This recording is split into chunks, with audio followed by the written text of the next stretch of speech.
به دشاری مسافر نکوچی هیچ جوان را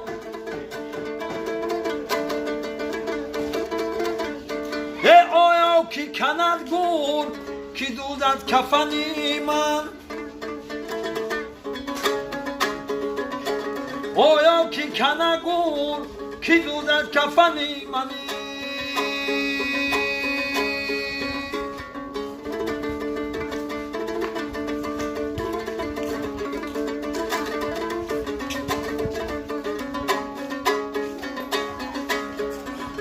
یه افسوس در این دشت بیابان مرده می یه دوره وطن و جدا زیاران مرده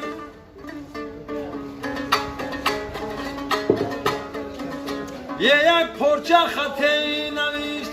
با یارانی غریب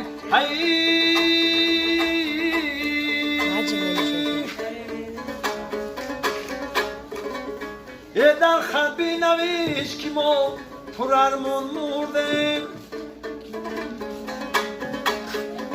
یه در خط بی نویش که ما پر ارمان مردیم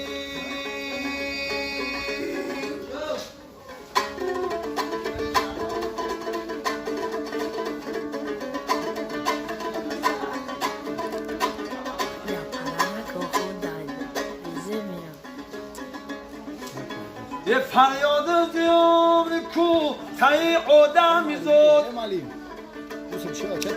یه نروزم نه نماز نه زکات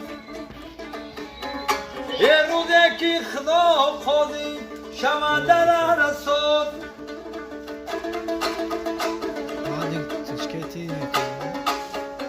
یه پیش نظرم چرخ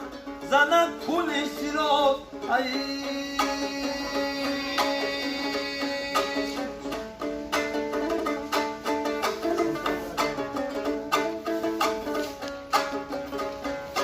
در غریبی گشتم رنگی زرد آوردم رنگی زردم رو با پیشی اهلی درد آوردم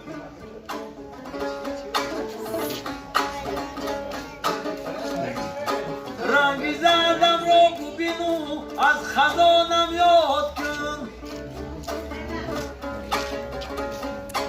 در سری قبرم نشینو یک دم فریاد کن در سری قبرم نشینو یک دم فریاد کن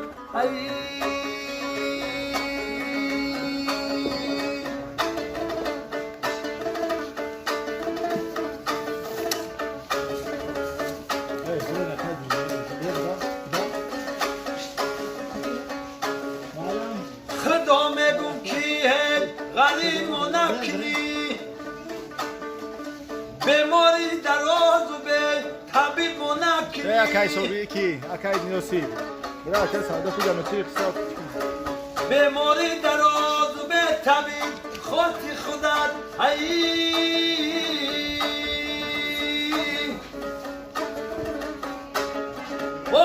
جان جوان من به نسیم و نکنی ای جان جوان من به نسیم و نکنی